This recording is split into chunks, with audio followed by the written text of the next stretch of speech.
Manchester United ready to sign Kenan Yildiz from Juventus. Complete guide for Red Devils fans. Welcome back to United Daily Updates, your most trusted source for all things Manchester United. If you are reading this for the first time, make sure you subscribe to our YouTube channel right now. We bring you daily news, match reviews, player analysis, and transfer updates about our beloved Red Devils. We work around the clock to keep you informed with accurate information that you can trust. Now let's jump into today's massive transfer news that has every United fan buzzing with excitement. The hook that has everyone talking. Imagine this scene. A freezing Tuesday night at Old Trafford. The stadium is packed with 75,000 roaring fans wearing red. Manchester United are trailing 1-0 against a tough opponent. The team needs something special. Suddenly, a young winger picks up the ball near the halfway line. He drives forward with incredible pace. He skips past one defender, then another. He cuts inside from the left. The crowd rises to their feet. He strikes the ball with his right foot. The net ripples. Goal. Old Trafford explodes. This could be the future at Manchester United. This could be Kenan Yildiz in a Red Devil shirt. According to recent reports from reliable journalist Mark Bruss, Manchester United are ready to make their move for Juventus wide player Kenan Yildiz. The 20-year-old Turkish sensation has been lighting up Serie A this season with some amazing performances. But here is the catch. United are not alone in this race. Chelsea and Arsenal are also watching closely and preparing to fight for his signature. So who exactly is Kenan Yildiz? Why do three of England's biggest clubs want him? What makes him so special? How much will he cost? Can he handle the Premier League? Will he be the next big star at Old Trafford or another expensive mistake? These are the questions every Manchester United fan is asking right now. In this complete guide, we will answer every single question you have about Kenan Yildiz. We will look at his background, his playing style, his statistics this season, what he would bring to Manchester United, and whether this transfer makes sense for the club. So grab your favorite drink, get comfortable, and let's dive deep into this exciting potential transfer. Who is Kenan Yildiz and where did he come from? Before we talk about tactics and numbers, let's understand who this young player actually is. Many Manchester United fans might not watch much Italian football, so Kenan Yildiz might be a new name for you. Kenan Yildiz was born on May 4, 2005. Yes, you read that correctly. He is only 20 years old. He was born in Germany but plays for Turkey at international level. This kind of situation is quite common for players with Turkish heritage who grow up in Germany. You might remember other players like Mesut Özil and İlkay Gündoğan who had similar backgrounds. Here is something interesting about Yildiz's career path. He actually started his youth career at Bayern Munich. That's right. One of the biggest clubs in world football. But instead of staying there and waiting for his chance, he made a brave decision. He moved to Juventus in Italy to get more opportunities to play first-team football. Think about how much courage that takes. Leaving Bayern Munich is not easy. But Yildiz wanted playing time. He wanted to develop his game. He felt Juventus could offer him a better pathway to regular football. And his decision has paid off brilliantly. Since joining Juventus, Yildiz has worked his way through their youth system. He impressed the coaches with his skill, his attitude, and his hunger to improve. This season, he has become a regular part of the first-team squad. And he is not just making up the numbers. He is actually performing at a high level and contributing goals and assists. Here is another sign of how much Juventus trust him. He wears the number 10 shirt. In football, the number 10 is special. It belongs to playmakers, to creative players, to match winners. Juventus don't give that shirt to just anyone. They gave it to Yildiz because they believe in his talent and potential. So in summary, Kenan Yildiz is a 20-year-old Turkish winger who came through Bayern Munich's youth system, moved to Juventus for more opportunities, and is now shining in Serie A. That's quite a journey for someone so young. What position does Yildiz play on the pitch? Understanding where a player fits on the football pitch is really important when we talk about transfers. So let's break down exactly where Kenan Yildiz plays and what roles he can fill. His main position is left winger. That's where he feels most comfortable and where he plays most of his football. In a standard 4-3-3 formation, he would be the left-sided forward. In other systems, he might be called a left midfielder or left attacking midfielder. But basically, think of him as someone who starts on the left side of the attack. However, here is what makes Yildiz really valuable. He is not just a one-position player. He has the ability and flexibility to play in multiple attacking roles. Need a striker? He can do that job. Want him on the right wing instead? No problem, he can play there too. This kind of versatility is gold in modern football. Why does versatility matter so much? Let me explain. When you have a player who can only play one position, you have a problem if he gets injured or loses form. You need to buy another player for that specific spot. But when you have someone like Yildiz who can play 3 or 4 positions, it's like having multiple players in one. It gives the manager so many more options. Think about how Ruben Amorim likes to set up his teams. When he was at Sporting Lisbon, he used a 3-4-3 system with very fluid attackers. The forwards would constantly switch positions during games. 1 minute the left winger would be in the middle, the next minute he would be on the right. This kept defenders guessing and created space for attacks. Yildiz would fit perfectly into this kind of system. He could start on the left, drift into the center to link up play, swap positions with the striker, or even drop deeper to help build attacks from midfield. His intelligence and understanding of the game allow him to adapt to different roles within the same match. In the Premier League, this adaptability becomes even more important. Some opponents sit deep and defend with everyone behind the ball. Against those teams, you might need your wingers to come inside and create overloads in central areas. Other opponents press high and leave space in behind. Against them, you want your wingers to stay wide and use their pace to stretch the defense. A player who can do both gives the manager tactical flexibility. And tactical flexibility often makes the difference between winning and losing tight games. How has Yildiz performed this season? Now let's talk about the most important thing. Performance. How has Kenan Yildiz actually done this season? Is he living up to the hype? Do the numbers back up the excitement? So far this season, Yildiz has been involved in 8 matches for Juventus across all competitions. In those 8 games, he has scored 2 goals and provided 4 assists. That means he has directly contributed to 6 goals. For a 20-year-old player in a top European league, that is really impressive stuff. Let's put those numbers into perspective. 6 goal contributions in 8 matches means he is involved in a goal roughly every 75 minutes of football. That's the kind of productivity that gets you noticed by the biggest clubs in Europe. It shows he is not just participating in games. He is actually making things happen. He is creating chances. He is scoring goals. He is helping his team win matches. But raw numbers don't tell the complete story. We need to look deeper at what he does on the pitch. According to detailed statistics from Serie A this season, Yildiz averages 2.10 shots per 90 minutes. What does this number tell us? It tells us he is constantly looking for shooting opportunities. He is not afraid to test the goalkeeper. He is not the type of player who passes up good chances. Even more impressive is his shot accuracy. He keeps 41.7% of his shots on target. Think about what this means. Nearly half of every shot he takes is forcing the goalkeeper to make a save. He is not just blasting the ball wildly into the stands. He is showing composure and technique. He knows where the goal is and he knows how to hit the target. Now let's talk about his passing. This is where Yildiz really shows maturity beyond his years. In the opponent's half, he has a pass success rate of 79.4%. This is a really good number for an attacking player. Why? Because passing in the final third is much harder than passing in your own half. There are more defenders around. The spaces are tighter. The pressure is higher. Many young attacking players struggle with decision-making in these dangerous areas. They try passes that are too difficult. They give the ball away cheaply. They hurt their team by being too ambitious or too careless. But Yildiz completes nearly 8 out of every 10 passes in the opponent half. This shows he has good judgment. He knows when to try the difficult pass and when to keep things simple. These statistics paint a picture of a complete modern forward. He can shoot. He can pass. He makes good decisions. He contributes to the team in multiple ways. He is not just all tricks and skills with no end product. He is actually producing real output that helps Juventus win football matches. And remember, he is doing all this at just 20 years old in one of the toughest leagues in Europe. Serie A is not an easy league to shine in. The defenders are smart and experienced. The tactical systems are sophisticated. Yet Yildiz is standing out and making himself unignorable. What makes Yildiz special as a player? Statistics are useful, but they don't tell you everything about a player. You need to actually watch someone play to understand what makes them special. So what exactly does Kenan Yildiz do that has caught the attention of Manchester United, Chelsea, and Arsenal? Let's start with something that sounds simple but is actually really difficult. Finding space. In modern football, defenders are well organized. They work as units. They close down space quickly. They don't give attackers much room to breathe.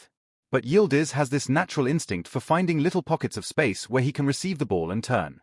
It's hard to explain this skill if you have never played football at a high level. It's about reading the game. It's about understanding angles and positioning. It's about knowing when to move and when to stay still. Some players just have this gift. They can sense where space is going to open up before it actually opens up. Yildiz has this quality in abundance. Once he gets the ball in space, he knows exactly what to do with it. He can shoot quickly without needing several touches to set himself up. Boom. First time finish into the corner. Or second touch and strike. This quick release makes him very dangerous because defenders can't predict when he is going to shoot. His passing vision is another major strength. He doesn't just see the obvious pass. He can spot runs from teammates that other players miss. He can thread balls through tight gaps in the defense. He can deliver crosses from wide areas that find teammates in dangerous positions. That's why he already has 4 assists this season. Good passers make everyone around them better. Dribbling is another weapon in his arsenal. Yildiz is comfortable running directly at defenders with the ball at his feet. He has good close control, which means he can keep the ball even when opponents try to tackle him. He has quick feet that allow him to change direction suddenly and leave defenders trailing behind him. In today's game, being able to beat defenders one-on-one is incredibly valuable. It draws fouls in dangerous areas. It creates space for teammates. It gets fans excited and puts pressure on the opposition. Teams that have players who can dribble well always have that extra edge in tight games. Beyond all the technical skills, there is something else that impresses people about Yildiz. His football intelligence. At just 20 years old, he plays with a maturity that you normally only see in players with much more experience. He makes smart decisions about when to dribble and when to pass. He doesn't try to do too much. He plays for the team. He also works hard defensively. In modern football, you can't just stand around when your team doesn't have the ball. Everyone needs to contribute defensively. Yildiz tracks back to help his fullback.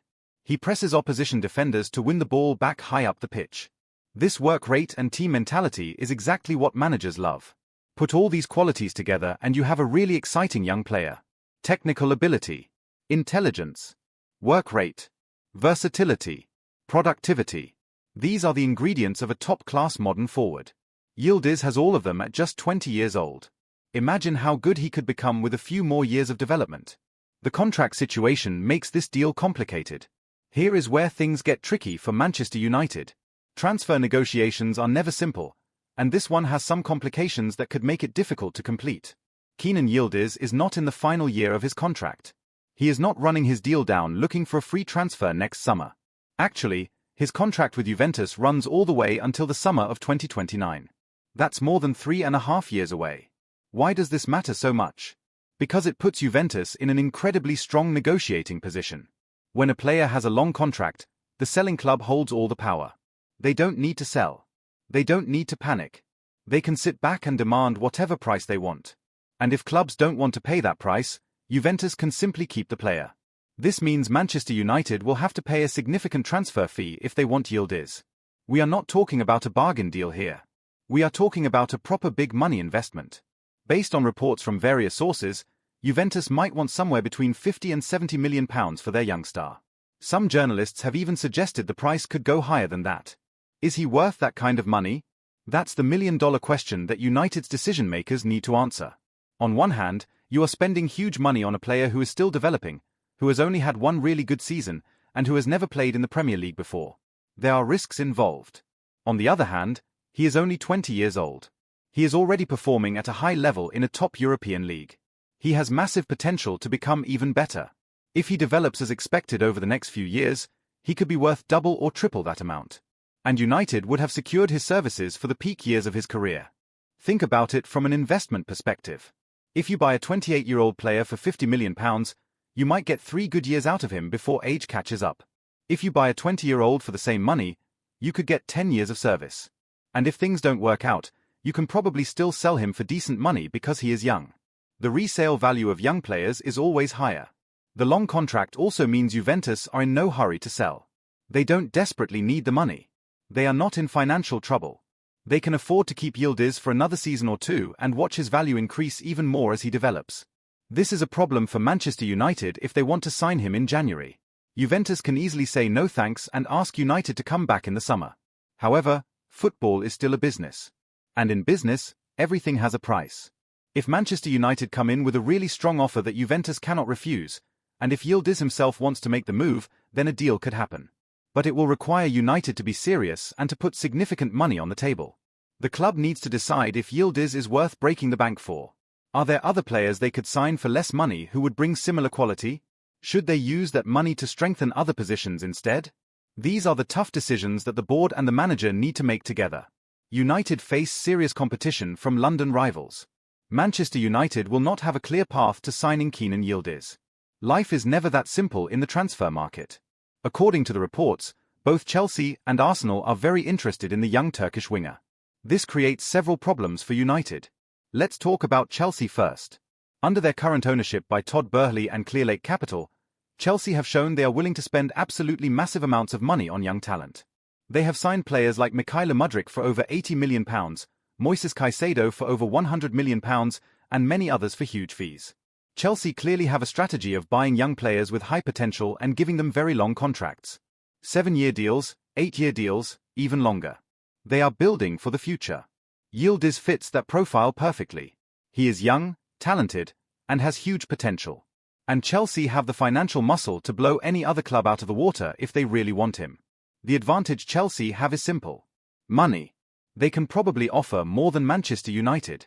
They can offer higher wages. They can offer a bigger transfer fee to Juventus. When you are competing against that kind of financial power, it becomes very difficult. Then there is Arsenal. The Gunners are currently one of the best teams in the Premier League. They have been challenging for the title for the past couple of seasons. They play exciting, attacking football under Mikel Arteta. They have a young squad full of talent.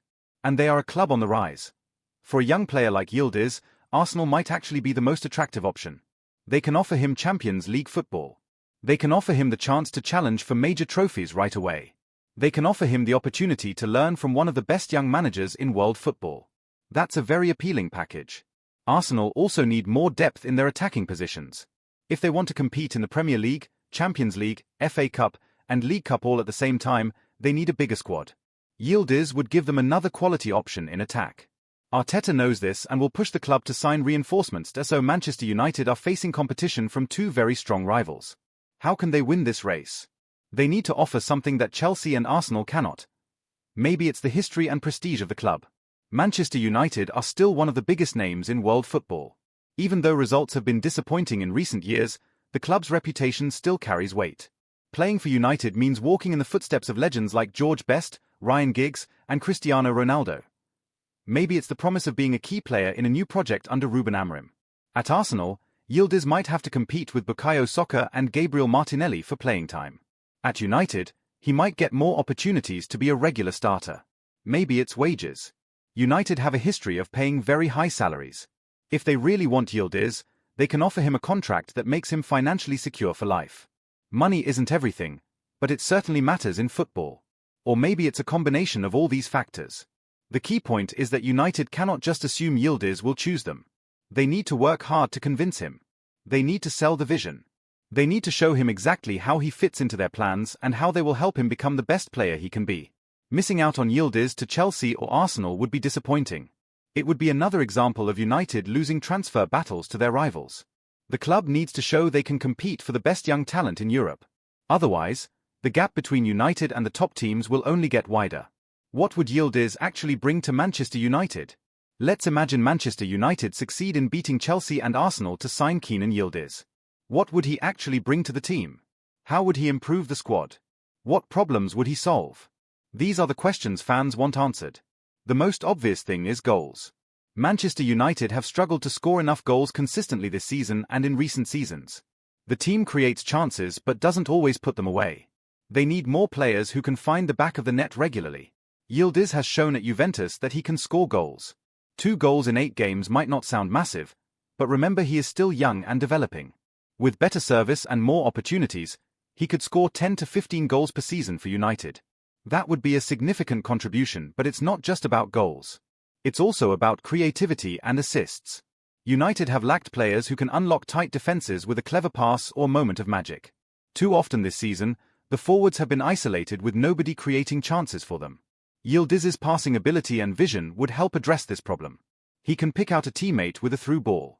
He can deliver a dangerous cross. He can create something out of nothing. Another thing he brings is directness and pace. One big criticism of Manchester United in recent years is that they play too slowly. They pass sideways and backwards too much. They don't hurt opponents often enough with quick, incisive attacks. Yildiz is the kind of player who wants to make things happen quickly. He wants to run at defenders. He wants to take risks. He wants to play forward passes and get into scoring positions. This kind of directness would give United a different dimension that they currently lack. His dribbling ability is also really important. Being able to beat a defender one-on-one creates so many problems for the opposition.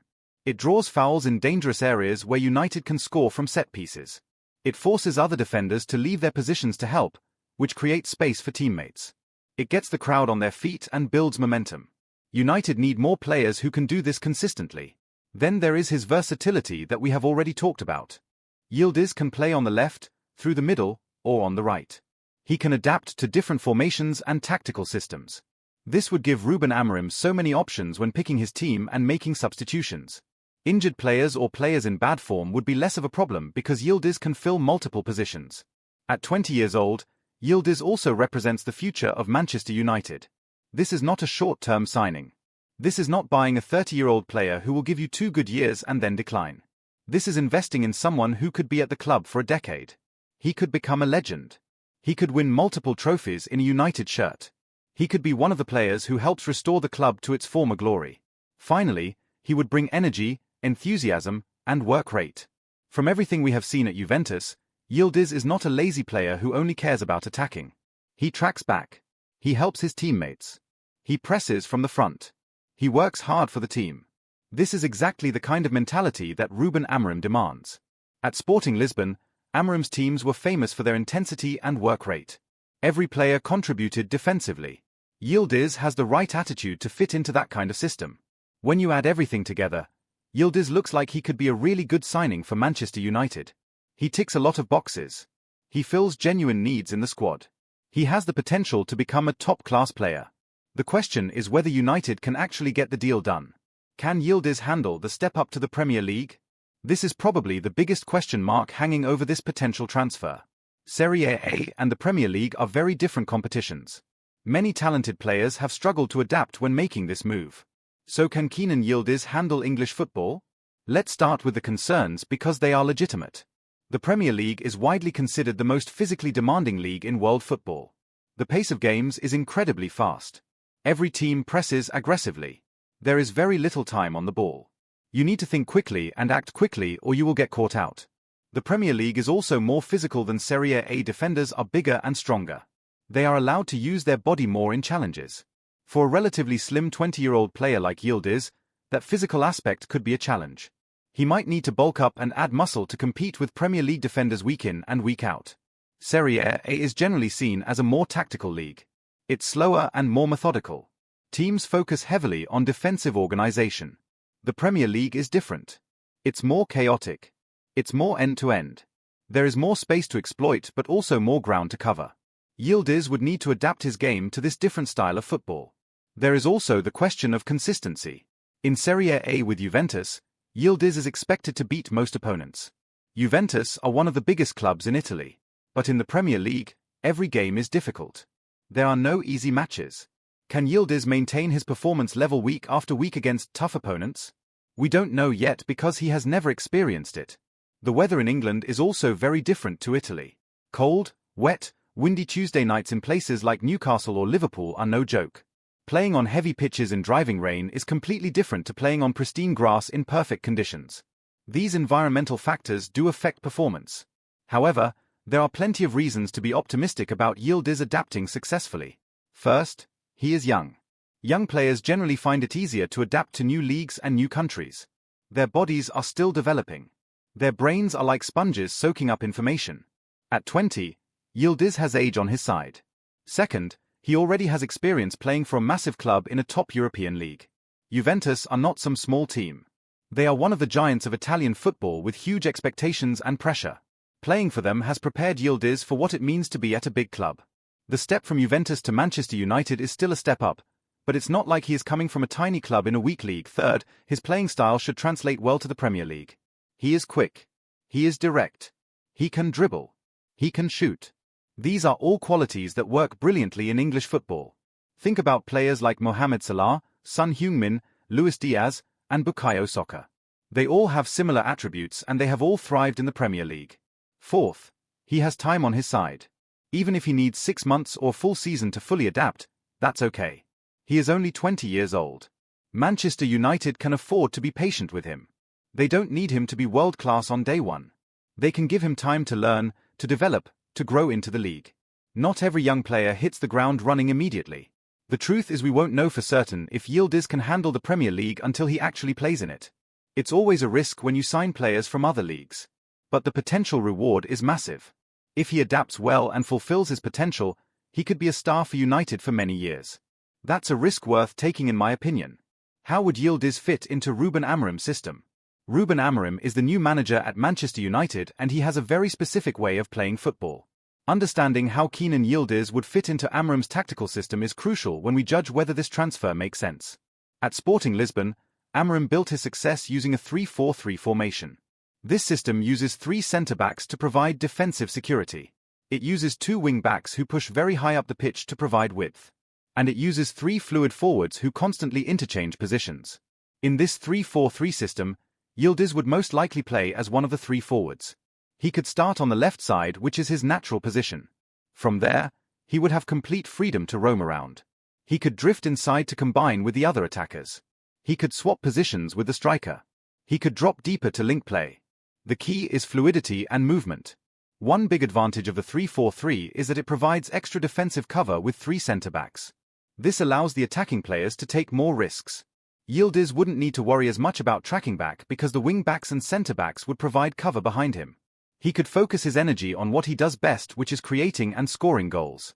The wing-backs in Amorim's system push extremely high up the pitch. They basically act as wingers when United have the ball.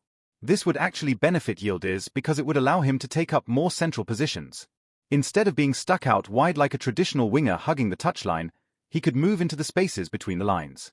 These pockets of space behind the opponent's midfield but in front of their defense are where Yildiz is most dangerous. Amorim also demands high intensity from his teams. He wants constant pressing to win the ball back quickly.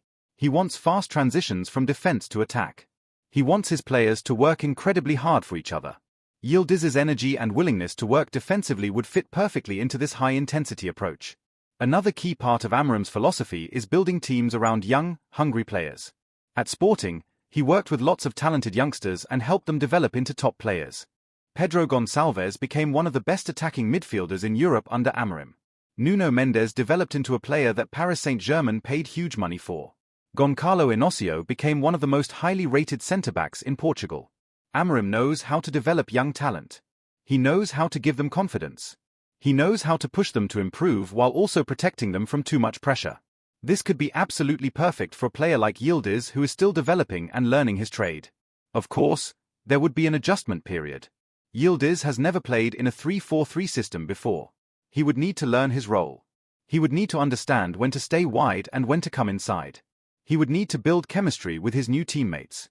But given his intelligence, his versatility, and his willingness to learn, there is no reason to think he couldn't make this adaptation quickly. The bottom line is that Yildiz seems like a really good fit for how Ruben Amorim wants Manchester United to play. He has the technical quality, the tactical intelligence, the work rate, and the right mentality. If Amorim specifically wants him, then that's a strong endorsement. The money side of this potential deal. Let's be honest and talk about money because football is a business. Transfer deals involve enormous sums of cash. If Manchester United want to sign Kenan Yildiz, they need to think carefully about whether the financial side makes sense. As we mentioned earlier, Yildiz has a contract with Juventus until 2029. This puts the Italian club in a very strong position to demand a high price. Based on his age, his potential, and his performances this season, it seems reasonable to expect that Juventus will want at least £50 to £60 million.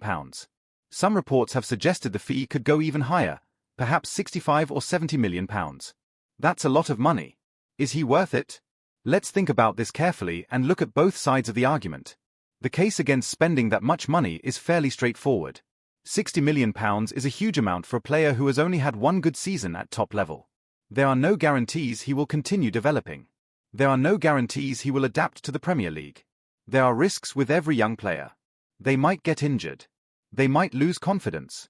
They might not live up to expectations. United have been burned before by expensive signings who didn't work out. The case for spending that money is also strong. If Yildiz does become the top-class player that many scouts and analysts believe he will become, then £60 million will look like an absolute bargain in a few years. Look at the fees being paid for established attacking players these days. Antony cost £85 million. Jadon Sancho cost £73 million. Jack Grealish cost £100 million. If Yildiz reaches that level of performance, United will have gotten him relatively cheap. There is also resale value to consider. Football clubs need to think like businesses. If United sign Yildiz for £60 million now and he has 3 or 4 great seasons, they could potentially sell him for £100 million or more if a club like Real Madrid or Barcelona come calling. Young players who develop well always have high resale value. This is part of the financial calculation. Then we need to think about wages. As a 20-year-old player, Yildiz probably earns decent money at Juventus but not superstar wages yet. However, if Manchester United want to sign him, they will need to offer him a competitive contract. Based on what United typically pay, we could expect Yildiz to earn somewhere between £100,000 and £150,000 per week. Let's do some quick math. If he signs a 5-year contract at £125,000 per week, that's £6.5 million per year in wages. Over 5 years, that's £32.5 million in total wages. Add that to a £60 million transfer fee and you're looking at a total investment of around £92.5 million over the length of the contract. That's a massive investment in one player. United's decision-makers need to be absolutely certain this is money well spent. They need to be confident he will succeed and justify that investment with his performances on the pitch. One thing working in United's favour is that they have been more disciplined with spending in recent windows. They are not throwing money around carelessly like they did a few years ago. If they decide to spend big on Yildiz, it will be because they have done extensive scouting and analysis. It will be because Ruben Amorim specifically wants him. It will be a calculated decision rather than a panic buy. The club also needs to consider their other priorities. Is signing a left winger the most important thing right now? Or do they need a new centre-back more urgently? What about central midfield? Where should the limited transfer budget be allocated? These are difficult decisions that require careful thought. My personal view is that if Amorim believes Yildiz is the right player for his system, then United should back their manager and make the signing happen. But they need to be smart about negotiations. They shouldn't overpay just because they are desperate. They should try to structure the deal in a way that protects them if things don't work out.